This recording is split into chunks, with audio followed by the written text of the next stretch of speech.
जी students, part 2 में conditional statements के part 2 में आज हम स्टडी करेंगे इफ एल्स स्ट्रक्चर। पार्ट 1 में हमने सिंपल इफ स्ट्रक्चर और उसकी एग्जांपल्स को देखा था। आज हम इफ एल्स स्ट्रक्चर, एल्स का मतलब है कंडीशन के फॉल्स होने पर अगर कोई पार्ट, कोई स्टेटमेंट्स, कोई सेट ऑफ स्टेटमेंट्स एग्जीक्यूट करना हो। जैसे कि आपके सामने फ्लो चार्ट में तो देखें, कंडीशन के ट्रू होने पर राइट साइड पर हम कंट्रोल शिफ्ट हो रहा है और राइट साइड पर कंट्रोल शिफ्ट होने के बाद दिखाया जा रहा है कि स्टेटमेंट सेट 1 दिखाया गया है जो कि कंडीशन के ट्रू होने पर एग्जीक्यूट होगा। वो एक स्टेटमेंट भी हो सकती है, वो सेट ऑफ स्टेटमेंट्स भी हो सकते हैं। और अगर कंडीशन फॉल्स हो जाती है तो फिर फ्लो चार्ट में दिखाया गया है कि हम लेफ्ट साइड पर मूव कर जाएंगे। ये फ्लो चार्ट में लेफ्ट साइड बनाया जाता है, वैसे तो प्रोग्राम सीक्वेंस में लिखा होता है नीचे, तो लेफ्ट साइड पर मूव कर जाएंगे और लेफ्ट साइड पर स्टेटमेंट नंबर 2 या सेट ऑफ स्टेटमेंट्स नंबर 2 वो एग्जीक्यूट होगा। तो हमारे पास दो तरह के सेट हैं स्टेटमेंट्स के, उनमें से किसी एक में एग्जीक्यूट होना है और वो कंडीशन पर डिपेंड करता है, कंडीशन के जवाब पर, इसलिए इस स्ट्रक्चर को कंडीशनल स्ट्रक्चर कहते हैं।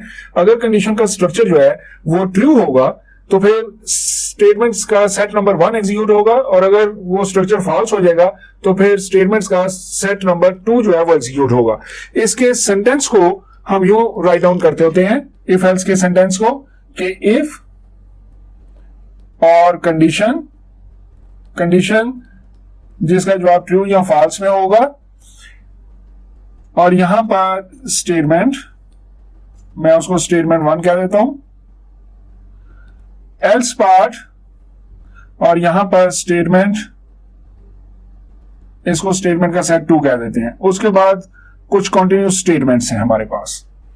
तो दोबारा फ्लो चार्ट को भी सामने रखें। एग्जीक्यूशन किस तरह होगी यहां से हम डिस्कस करते हैं। पहले कंडीशन चेक होगी, कंडीशन का जवाब हम देखेंगे कि ट्रू में है या फॉल्स में है। कंडीशन का जवाब या ट्रू में हो सकता है या फॉल्स में हो सकता है।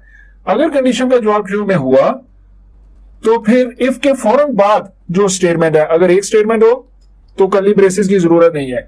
अगर एक से ज्यादा स्टेटमेंट्स हो तो फिर स्टार्टिंग और एंडिंग में कर्ली ब्रेसेस लगा दी जाती हैं ब्लॉक को जाहिर करने के लिए कि ये एक से ज्यादा स्टेटमेंट्स हैं। एक स्टेटमेंट के गिर्द भी कर्ली ब्रेसेस आप लगा सकते हैं। अभी आप प्रैक्टिस ये रखेंगे, कर्ली ब्रेसेस यूज कर लिया करेंगे।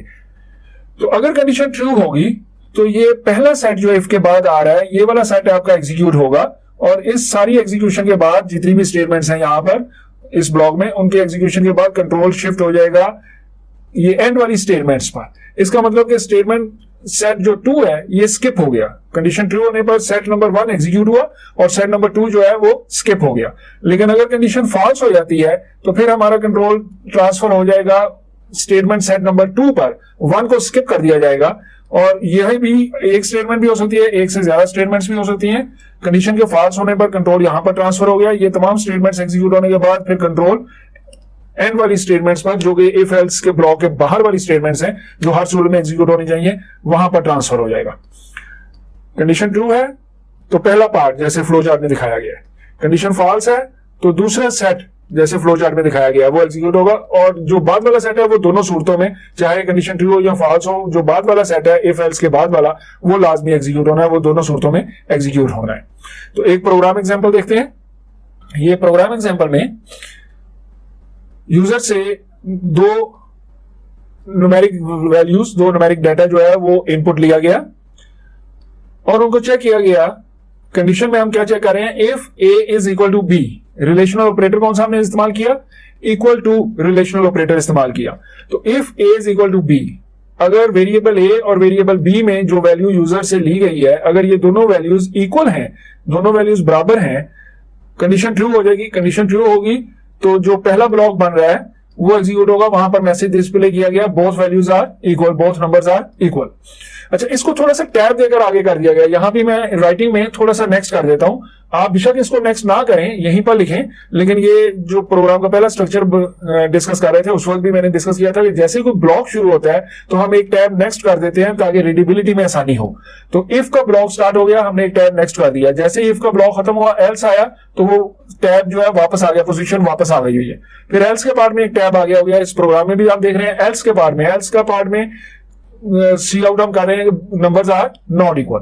तो अब कंडीशन के ट्रू या फॉल्स होने पर इन दो स्टेटमेंट्स में से एक स्टेटमेंट सिलेक्ट होगी या स्टेटमेंट सिलेक्ट होगी कि बोथ नंबर्स आर इक्वल, अगर कंडीशन ट्रू हुई, और अगर कंडीशन फॉल्स हुई तो फिर स्टेटमेंट सिलेक्ट होगी नंबर्स आर नॉट इक्वल। तो इन दो में से एक एग्जीक्यूट होगी, एक स्किप कर दी जाएगी, और फिर उसके बाद वाला प्रोग्राम में हमने गेट सीएच दिया और प्रोग्राम को एंड कर रहे हैं, वो लाजमी एग्जीक्यूट होगा, ये बाद वाले प्रोग्राम की तरह। अच्छा, यहां पर स्टूडेंट्स एक इंटरेस्टिंग चीज आपके लिए कि हम क्या इस प्रोग्राम को इफ एल्स के बगैर कर सकते थे, एल्स को यूज किए बगैर कर सकते थे? श्योरली हम कर सकते हैं। किस तरह कर सकते हैं, मैं आपको वो स्टेटमेंट्स लेके दिखाता हूं। यहां तक सी इन तक हम कंसिडर करते हैं प्रोग्राम की वही स्टेटमेंट्स हैं। तो उसके बाद चेक करें, अगर मैं कंडीशन यू बनाता हूं, if A is equal to B, तो सी आउट हम करेंगे, C out both numbers are equal. ये पार्ट हमारा हो गया ट्रू वाला। मैं एल्स यूज नहीं करता, मैं उसकी बजाय यहां पर यूं कर लेता हूं, if A is not equal to B, variable A और वेरिएबल बी की वैल्यूज इक्वल नहीं है, नॉट इक्वल रिलेशनल ऑपरेटर इस्तेमाल कर लिया, और अगर ये कंडीशन ट्रू होती है तो सी आउट करो नॉट इक्वल। ऑब्वियसली स्टूडेंट्स, अगर ये कंडीशन ट्रू होगी तो ये कंडीशन लाजमी हमारी फॉल्स हो जाएगी, क्योंकि ये इस कंडीशन का उल्टा है, और अगर ये कंडीशन फॉल्स हुई तो फिर ये वाली लाजमी ट्रू हो जाएगी। प्रोग्राम इस तरह भी काम करेगा, आपका जो प्रोग्राम दिखाया गया है वो इस तरह भी लिख लें तो सही एग्जीक्यूट होगा, आपको रिजल्ट सही आएंगे। लेकिन प्रोग्राम एफिशिएंसी के एतबार से यहां पर दो कंडीशन चेक करनी पड़ रही है। पहली कंडीशन चेक की, अगर वो ट्रू हो गई, ये सी आउट किया, फिर दूसरी कंडीशन भी चेक हुई, वो लाजमी फॉल्स होगी और फिर प्रोग्राम एंड होगा। जबकि हम अगर इफ एल्स यूज करते हैं तो कंडीशन एक चेक कर रहा है प्रोग्राम, अगर कंडीशन ट्रू हो जाती है तो एक पार्ट एग्जीक्यूट हो जाता है, वरना खुद ब खुद दूसरा पार्ट जो है वो एग्जीक्यूट हो जाएगा। दूसरी कंडीशन के चेक करने में जो टाइम एग्जीक्यूट होना था, प्रोसेसर ने जो टाइम देना था, वो टाइम हमारा बच गया। प्रोग्राम स्ट्रक्चर भी बेहतर हो गया, प्रोग्राम का स्ट्रक्चर एल्स की शक्ल में ज्यादा बेहतर है, बजाय मल्टीपल कंडीशंस हम शो करें, और एफिशिएंसी भी बेहतर हो गई कि बजाय दो कंडीशंस चेक हो, इस सूरत में दोनों कंडीशंस ने चेक होना है। ये भी चेक होगी, ट्रू या फॉल्स आंसर दिया जाएगा, ये भी चेक होगी, ट्रू या फॉल्स आंसर दिया जाएगा। कंडीशन स्किप नहीं होगी, कंडीशन के बाद वाला ब्लॉक स्किप हो सकता है कि कंडीशन ट्रू हुई तो ये एग्जीक्यूट होगा, कंडीशन फॉल्स हुई तो ये स्किप हो जाएगा। इसी तरह ये कंडीशन ट्रू हुई तो ये एग्जीक्यूट होगा, ये कंडीशन फॉल्स हुई तो ये स्किप हो जाएगा। तो इनमें से एक कंडीशन एक वक्त में ट्रू होनी है, तो क्यों ना हम फिर इस कंडीशन को लिखने की बजाय यहां पर एल्स को यूज कर लें। तो कंडीशन इस तरह हमारी एक चेक हो रही है एल्स की मदद से। आई थिंक ये कॉन्सेप्ट भी क्लियर हो गया होगा। एक दूसरी एग्जांपल भी देख लेते हैं। सेकंड एग्जांपल में हमने यूजर से एक नंबर इनपुट लिया और उस नंबर पर हमने मॉडुलस ऑपरेटर यूज किया। इफ की कंडीशन में हम मॉडुलस ऑपरेटर को यूज कर रहे हैं। मॉडुलस ऑपरेटर का हमने क्या पढ़ा था कि मॉडुलस ऑपरेटर हमें रिमाइंडर बताता है। अब हमने यूजर से वेरिएबल एन एक हमने बनाया, यूजर से कोई भी वैल्यू इसमें इनपुट ली, सी इनकी मदद से एक वैल्यू हम इनपुट ले रहे हैं और फर्ज करें यूजर ने यहां पर वैल्यू दे दी 3।